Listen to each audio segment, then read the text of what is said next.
Okay, welcome. So I'm Arthaketu, I'm one of the team for the class, and I'm the person that's giving the talk today. So just as a matter of interest, how many people are in this room that are here at the Buddhist Centre for the first time? Okay, good. And I imagine there's also a few people that have been coming just for a little while, but not for very long.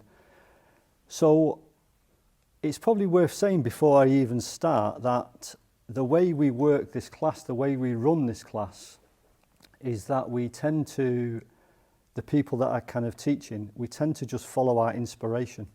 So it's not that systematic. It means that we jump around in different areas of Buddhism. So last week, Tarapalta gave a talk on the Eightfold Path, yeah. So it's from the early Buddhism, kind of the teaching given by the Buddha. Whereas actually today, we're going to be in a very different kind of space, and the teaching that we're going to look at is very different from that. So it's a lot more, what I'm going to do is I'm going to tell a story. Well, in fact, I'm actually going to read from the original text. I'll say what that is in a minute. And then I'm going to make a few kind of comments, reflections, sort of observations to try to bring that sort of a bit more, hopefully it will kind of give us a way to get a sense of, well, how does this story relate to our life? Yeah, that might work, it might not. So as I said, those of you that are in the WhatsApp group, what I said was that this talk has been kind of brewing for perhaps 25 years or more. The reason why I say that is because, well, maybe I say it for a few reasons. So sometimes with certain texts, it takes a long time for you to find your way in. That's one thing. And the other thing is, so I suppose why I'm saying 25 years, that was probably when I first read the text which is called The Life and Liberation of Padmasambhava. So this figure next to me, that's why we have the figure at the shrine, is Padmasambhava. So you've got a visual image of him, or one of his forms at least. And Padmasambhava is regarded as the second Buddha. And he's the great tantric guru that brought Buddhism to Tibet. So lots of people are very grateful to Padmasambhava for the fact that he did that. Before that, there was no Buddhism in Tibet. And what he also did was he set up the conditions for its continual revival and revitalization. So this is an interesting part of Padmasambhava's life. So the text that I'm going to be looking at is called The Life and Liberation of Padmasambhava, and it's what's called a terma text. So terma means treasure, and these I'm going to try and say all of this quite unapologetically. Yeah, I'm just going to kind of say it, rather than like you say certain things and you think, oh, how is that going to land? I'm just going to try and really say this really unapologetically. So the tradition is that Padmasambhava, he was around in the 8th century, and he brought Buddhism to Tibet. He also had 25 close disciples, and he had a particularly close disciple called Yeshe Sogyo. So this is a female practitioner, and her realization is said to be equal to the realization of Padmasambhava's. And actually she recorded a lot of what Padmasambhava said. And then what happened is that those texts were hidden. They were hidden in various parts of Tibet. And what then happens is that over history, there are these figures that appear that are called tertons. So a terton is a treasure revealer. And actually what they are said to be is the reincarnation of one or more, or sometimes there's a few people that seem to get into this particular person, one or more of Padmasambhava's 25 original disciples. Yeah. So actually I'm going to be saying a little bit about this particular tradition on Padmasambhava Day festival that me and Gunavera would lead in round about 6 weeks. I'm going to go into this term of tradition because it's kind of really come alive for me at the moment. So the text itself, if you just picked up this book, The Life and Liberation of Padmasambhava, you might very quickly put it down again. It's not so easy to read. It's not easy because it's so imaginative and symbolic. Some of it is quite repetitive. Sometimes you're not quite sure where you are. Are you within history? Are you in a dream? Are you in a nightmare?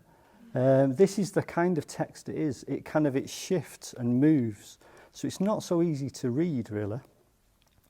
But I have read it, actually. I've read it through. Well, in fact, there are two texts, The Life and Liberation of Padmasambhava. We did an all-night reading of this in Manchester, me and a few people. After each chapter, we chanted the Padmasambhava mantra. It's long. You kind of we were up all night doing it. So I'm reasonably familiar with the text, and I've gone back into it again and again. So what happens when you read it, and maybe some of you are already a bit familiar with Padmasambhava, is that there are lots of stories from his life, and some of them kind of stick. They start to live within your imagination, and you are kind of fascinated by them. You're fascinated by them partly because, well, maybe the imagery is so beautiful, but also you've got to admit that you don't really understand them. But they are there, they are living within your heart, they are living within your imagination. So this particular story that we're going to look at has been living in my imagination for quite some time. But because I'm going to read it, before I do that, I need to give you a little bit of the backstory, like kind of where in Padmasambhava's life this particular episode appears. So, again, unapologetically, this is how his life is presented in the text.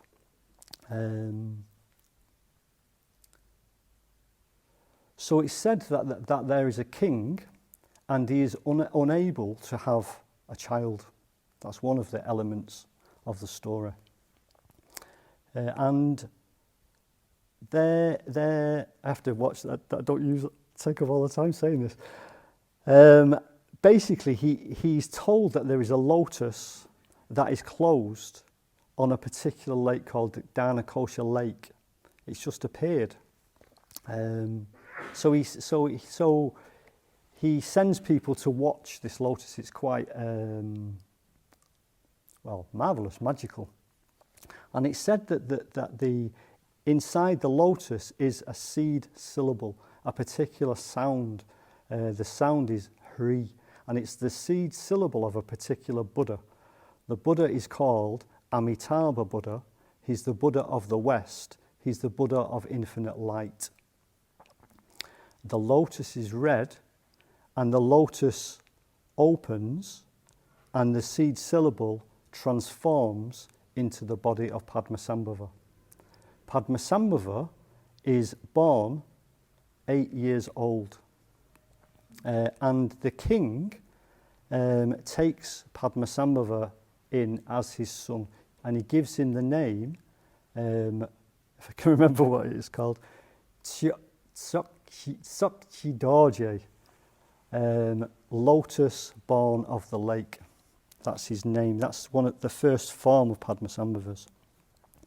Padmasambhava lives as the son of the king, a bit like the Buddha, and you could say that he renounces the kingdom, but in fact he's banished from the kingdom. I won't really go into that, but he's banished from the kingdom. So he has to leave. He sets up the conditions for that to happen. And then Padmasambhava goes to meditate. So where does he go to meditate? He goes to the 8 great cremation grounds of India. So the cremation grounds are not places you would like to go. They are not places you would like to stay. They are not places that you would like to stay at night. They are very scary, terrifying places where the bodies are brought and burnt, and you can see that happening. So you've got to imagine this space, that actually it's a space where there are corpses in various stages of decomposition, or half burned, or these scattered bones and all the rest of it. This is the kind of place it is. And also there are various animals, and in the text there are various very strange spirits kind of in the cremation grounds. And this is where Padmasambhava chooses to go to meditate. So obviously he goes to the place which brings up our very strong emotions of fear, emotions of disgust, kind of whatever it is. That is what he sits with and transformed. And it's said that he teaches the dakinis in these places. So what are the dakinis? It's a bit hard to say what a dakini is. So I've brought an image of a dakini. You can come and have a look at it later. But you could say that actually the dakinis are female practitioners. And actually there is also wisdom dakinis. So there are fully realised female practitioners. Sometimes their sense is maybe they're a bit more like a spirit or something. But you could say it like that. There's lots of different levels to the dakini, kind of as an image. So he teaches the dakinis in these 8 cremation grounds. And in the 8 cremation grounds, he's transformed 8 times. And he takes on 8 different forms, and he receives 8 different names. So he goes through one transformation after another after another. So there are 8 forms of Padmasambhava that you can look at, all of them very different. This is one of them. Some of them look a lot stranger than that, I can tell you.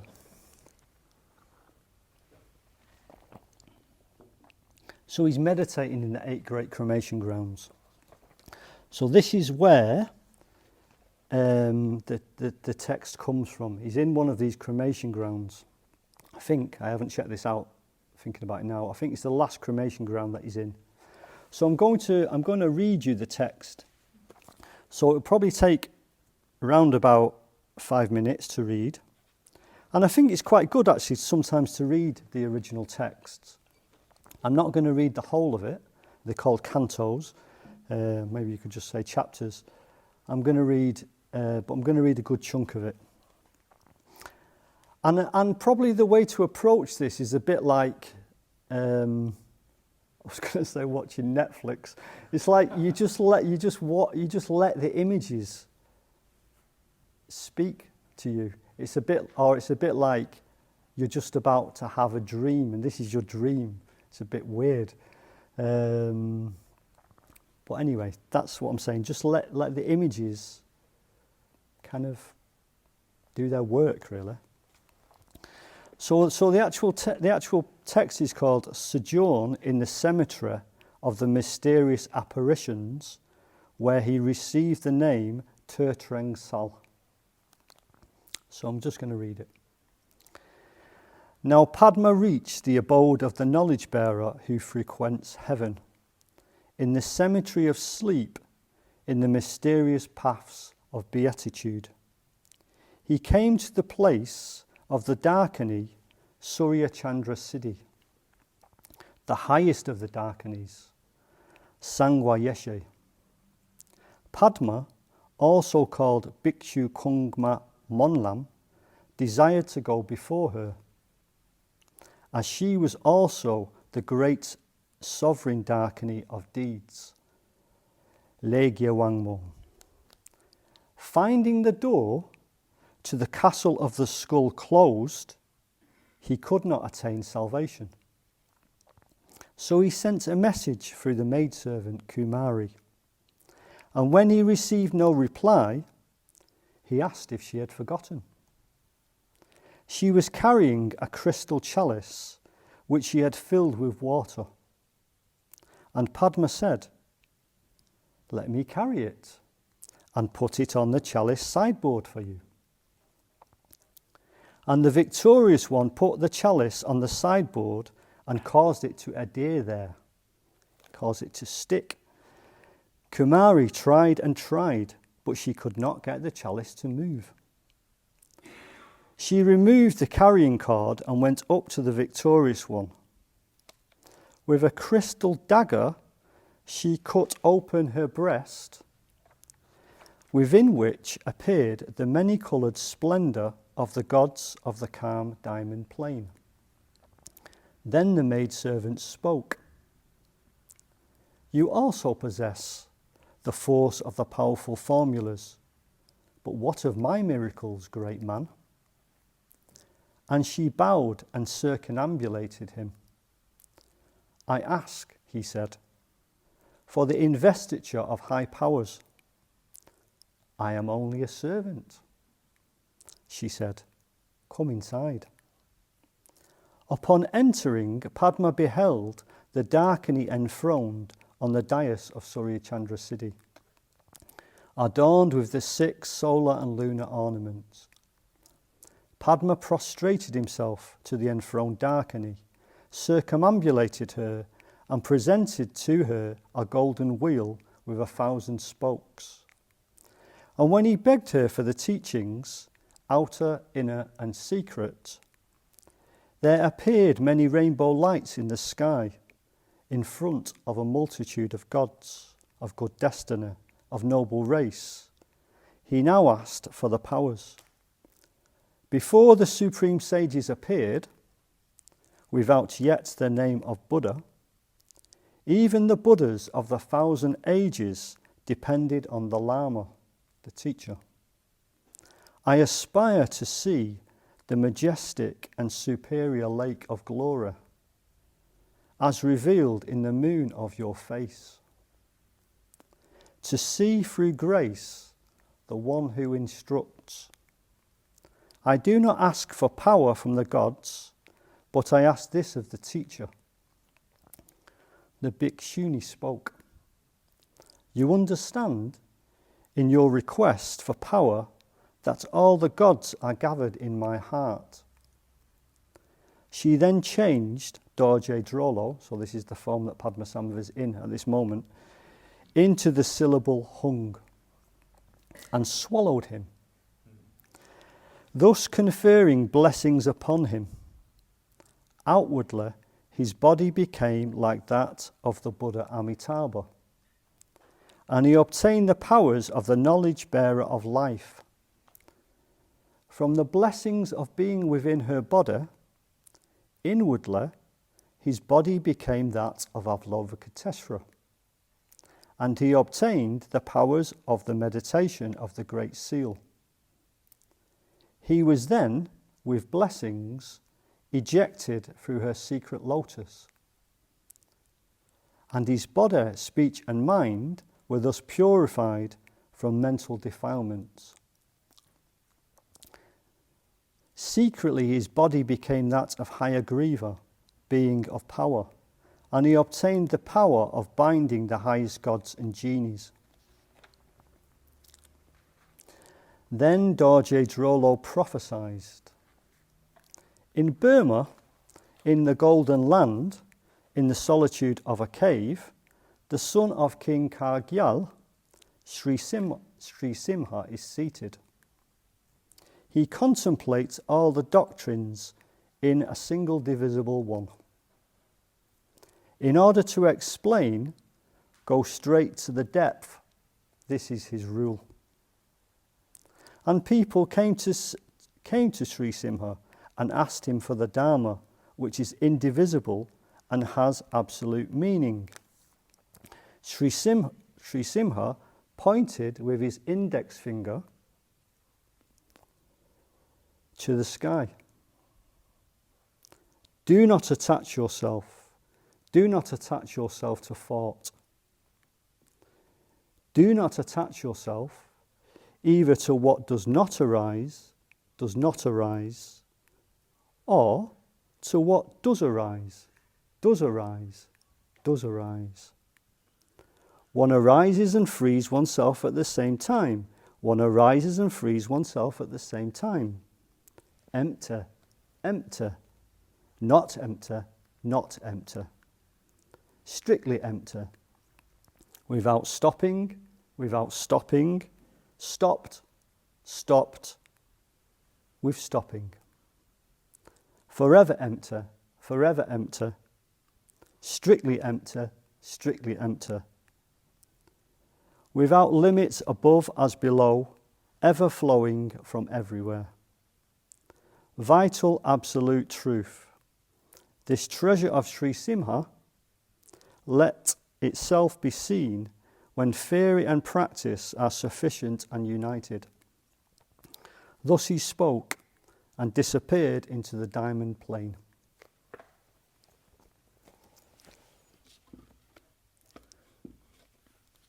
So did you get that?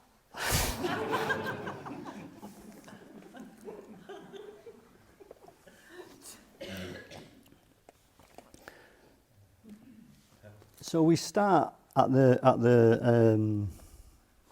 what I'm going to do is I'm going to go through like kind of some of the images in the story.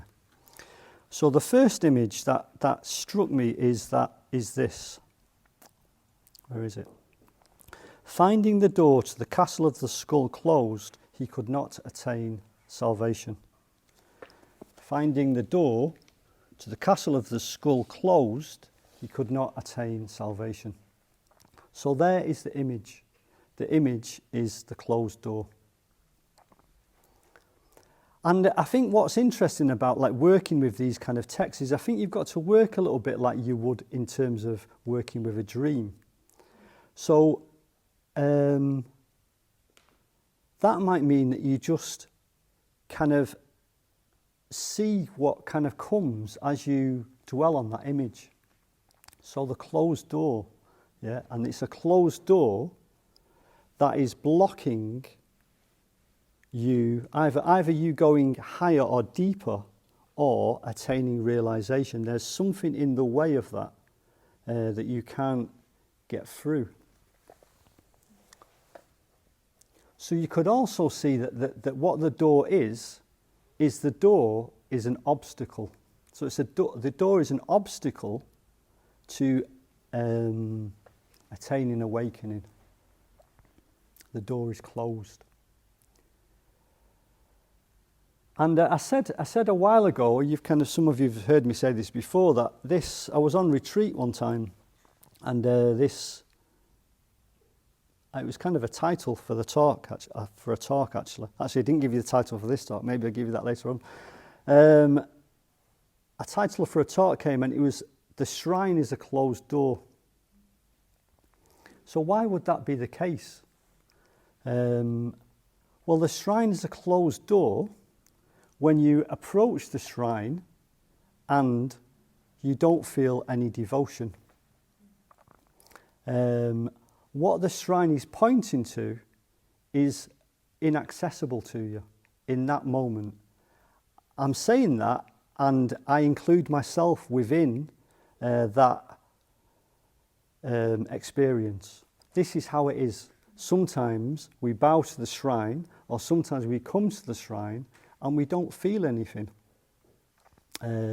So we kind of go through the motions of bowing and all the rest of it to try to allow the door to open. So we make the gesture, we act with the hope that the kind of what the shrine represents will come a bit more clearer to us.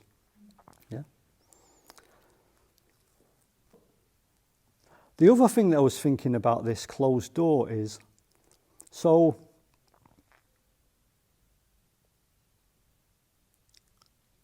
well actually I suppose it's like there are different levels to it really. So you could say that there is an outer level, an inner level, and a secret level to this kind of closed door. So the outer level is simpler. It's more to do with the environment.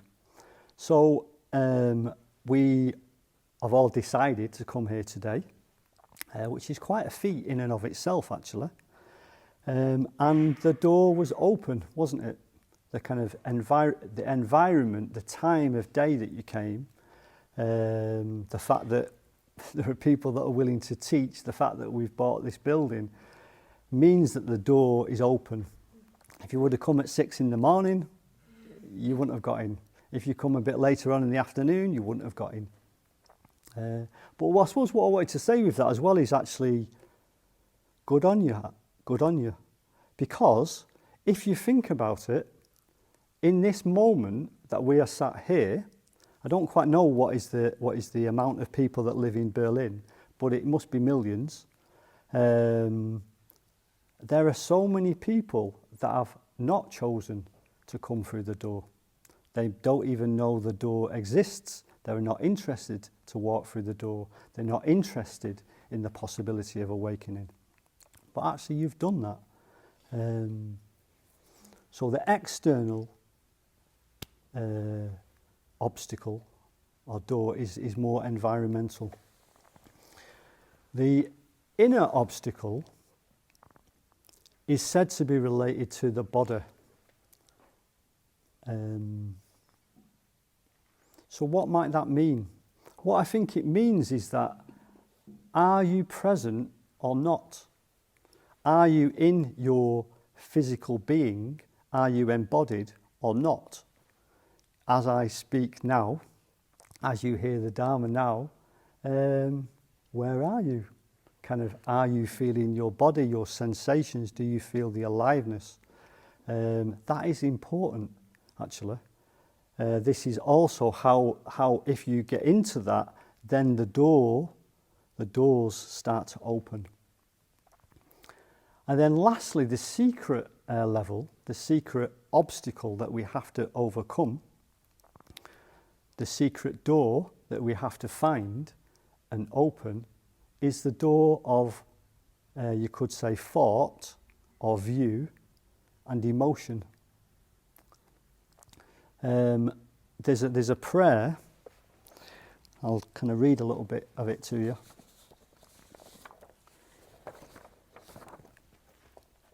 So it's called the Barshe Lamzel. So it's a prayer to Padmasambhava, and it's called the prayer which removes all obstacles from the path. So I'll just read it. I think it's quite a beautiful prayer. So it says, with your compassion inspire us with your blessing. With your love guide us and others along the path. With your realization grant us siddhis or accomplishments. With your power dispel the obstacles facing us all. Outer obstacles, dispel them externally. Inner obstacles, dispel them internally. Secret obstacles, dispel them into space. Secret obstacles, dispel them into space. So beautiful. What that means is that as we sit here now, are the doors open? Are the doors open or are the doors closed? Are we receptive or are we closed off? And also it's fine, isn't it? Like, it's also fine to not have any devotion to the shrine. This is just how it is. Sometimes we're closed off. I'm closed off. It's okay. But the thing is that actually to what I suggest is that what you need to recognize is that the door is closed. You need to see that, actually. So how might the door be closed? Well, it might be simpler that as I sit here, one of my doors is open, the door of speech is open, it's coming to you. And as you sit and listen, there might be all kinds of ways in which the doors have closed down. You might be uninterested. You might be distracted. This particular kind of teaching just might not be your thing. Yeah, you would have been better off coming last week when Tarapalta was talking about the Eightfold Path. So the door begins to close, and the receptivity is lost. It could be that that you sit there and basically I'm giving the talk, and you sit there and you think, it's not such a good talk. I could give a better talk than that. That could also be a way the door closes. Now, yeah, you laugh, but it's like this is what we do, isn't it? We're kind of like, we are judgmental. But this is the closed door. So we need to recognise that the door is closed. And in the recognising that the door is closed, it begins to open. And then this line that I said, secret obstacles dissolve into space. So what it is that you've found, this particular blockage, this particular obstacle, which is a form of view, it's a way that you've begun to define yourself in relationship to me, that has kind of come into being, but it's not permanent. It doesn't define who you are, and it changes. In a sense, well, not even in a sense, it's true. The thoughts dissolve into space. The views, the self-views dissolve into space. The kind of emotions that we experience dissolve into space. Most of the time we don't recognise that. That's the problem. We get caught up. The thoughts are real. The emotions are real. I'm like this. They're like that. Everything's closed down. The door is shut. But it doesn't have to be. In fact, the door, you could even say that the door is always open, actually, because the mind is open. That is what the mind is, openness. So that's the first image, the image of the door, the closed door. And then, in the story, Padmasambhava meets Kumara, doesn't he? Kind of the maidservant. I really like Kumara. She's such a good character. So what happens in that interaction with Padmasambhava and Kumara? It seems like he exercises his power, doesn't it? He asks her, well, can I carry this chalice of water? And then he makes it stick to the chalice side. But he also asks her, can he see the darkener? He sends a message through her. No answer comes. How might we respond to that? Like, we've asked the question of Kumari. She's only a maidservant. She hasn't kind of come up with the goods. She hasn't let us in. You get a bit frustrated. You exercise your power. Maybe you're a bit stronger in your request. In this instance, Padmasambhava kind of like, from a certain perspective, you could say he kind of tricks her or something, doesn't he? She can't pick this thing up. But then she shows Padmasambhava how to see the darkener, how to meet the kind of the Dharma or the truth. So what does she do? She takes the crystal dagger and she opens herself up. She kind of cuts into her breast and shows Padmasambhava who she is, really.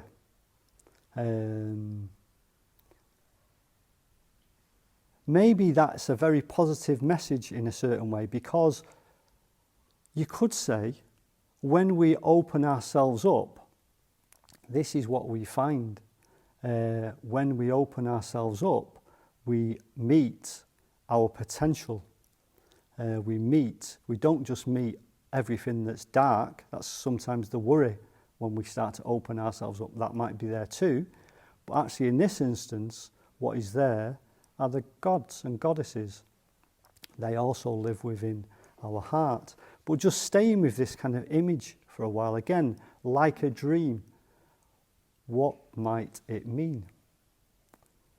She cuts through herself.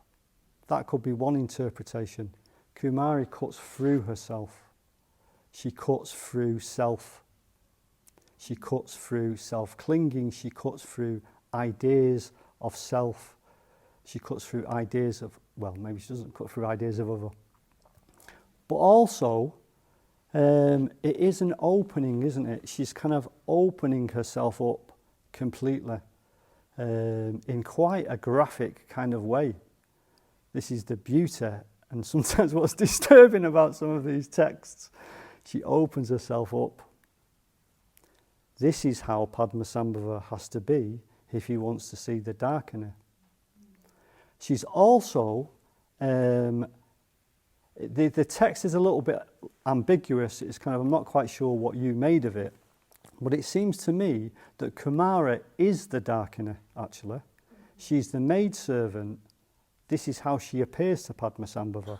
And Padmasambhava perhaps relates to her like that. So she is the dakini unrecognised.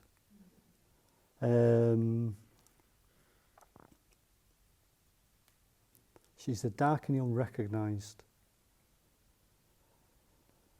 So maybe to bring that a little bit more down to earth, it's kind of like when we are in relationship to other people, we don't know who's in front of us.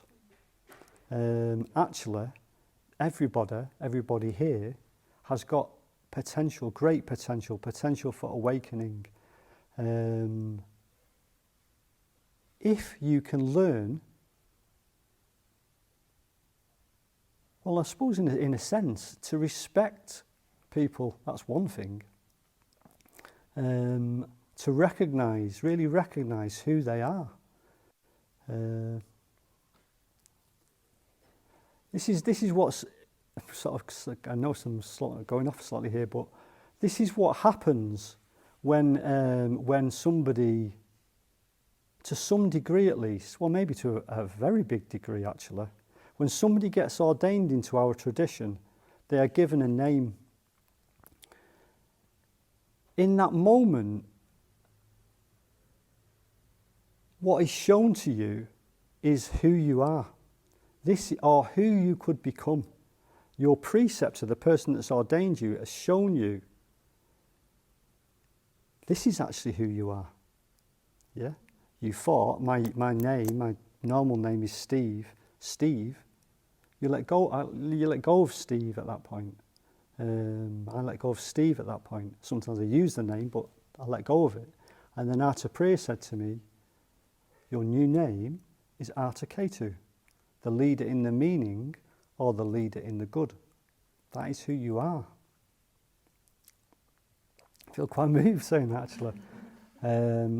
So that is there, whether you get ordained or not. It's there as potential in everybody. Yeah. And the other thing is with Kumari, it's like she knows who, he hasn't recognised her, but she has recognised him. So actually the next thing she does after opening herself up is she does say to him how kind of, she acknowledges his power, his strength, his practice. And she circumambulates him. She walks around him as a sign of respect. So those two things, in those two gestures, she shows Padmasambhava what he needs to do. She shows us what we need to do if we want to enter, if we want to receive the teachings, and if we want to attain liberation.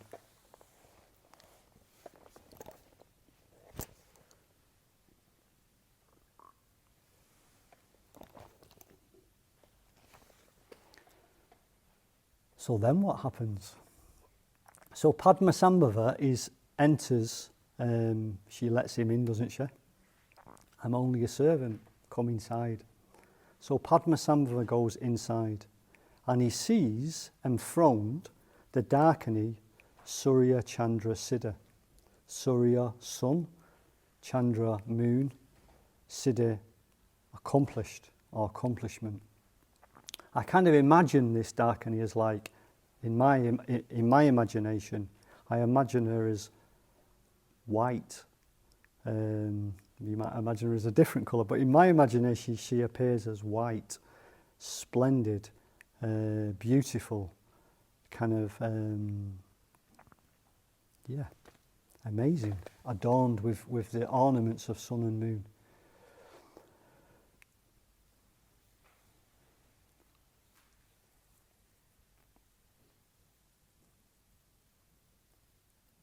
And I love this line. I love the way that Padmasambhava asks for the teachings, how he asks, what he asks for. It's kind of like, not like, oh, he meets the dakini, he says, oh, can you explain to me the Four Noble Truths, please? Or can you tell me what the Eightfold Path is? Or something like that. What he says is, I aspire to see the majestic and superior lake of glory, as revealed in the moon of your face, to see through grace the one who instructs. I do not ask for power from the gods, but I ask this of the teacher.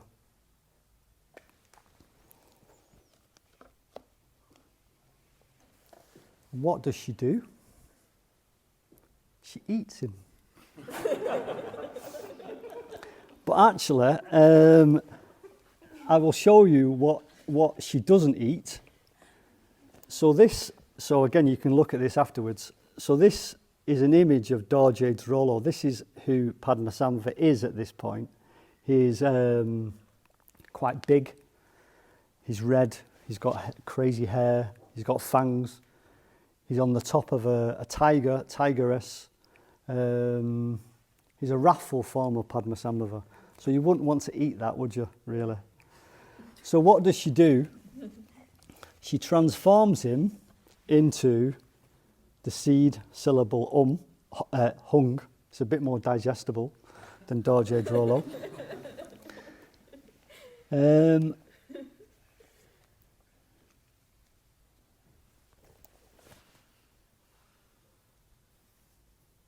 So maybe this is the last image that I kind of go into in a way.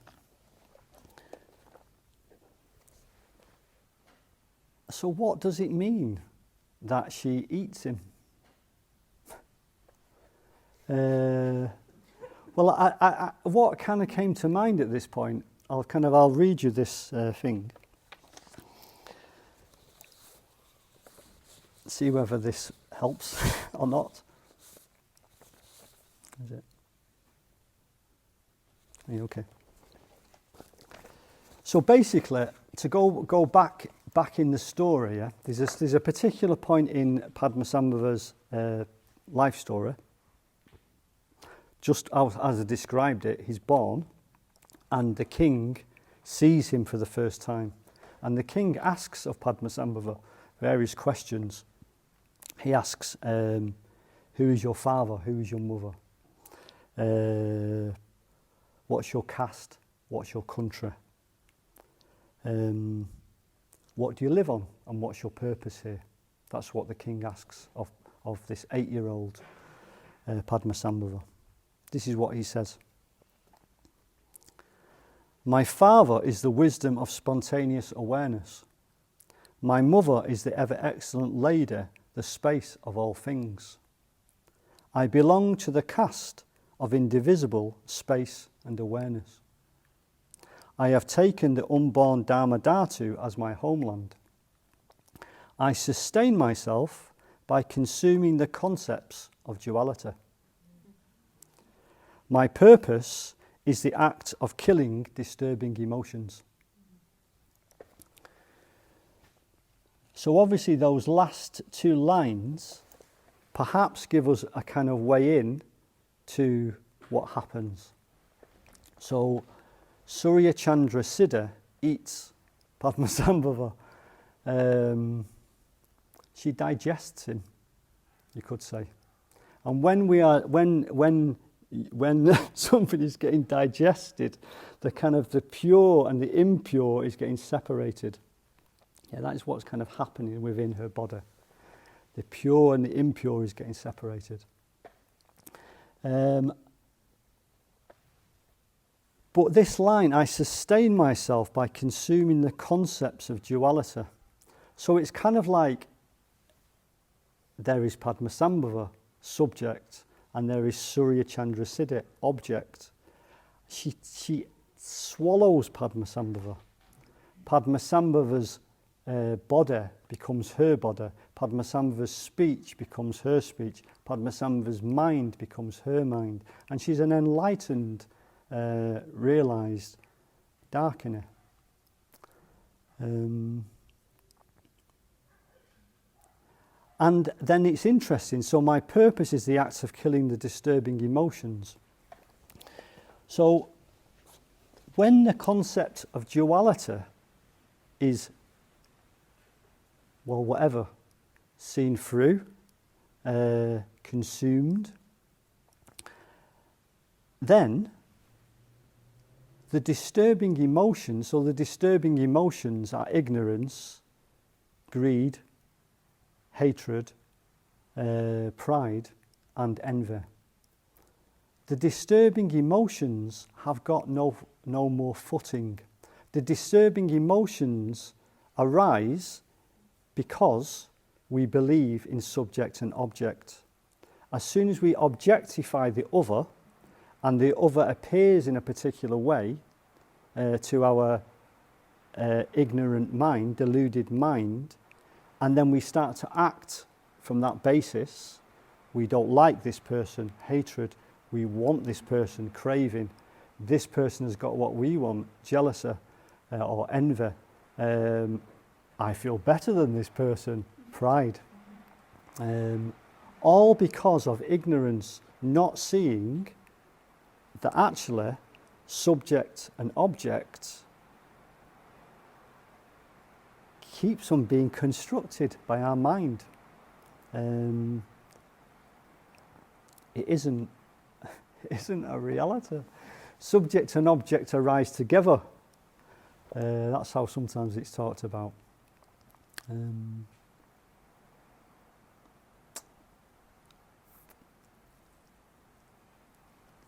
So one more little image and then I'll finish. So I said that the dakini is quite hard. It's quite hard to say who or what the dakini is, and I said there's this image of the dakini on the shrine. But I will say one thing about the iconography, like how the dakini appears in terms of iconography. So two things. One of them is that she wears a crown, and on that crown are 5 skulls. And on the 5 skulls are 5 jewels. What that means is that the 5 disturbing emotions are transformed. So that's the skull part. And then it's transformed into the jewels. The jewels are the 5 wisdoms. So I won't say what they are now.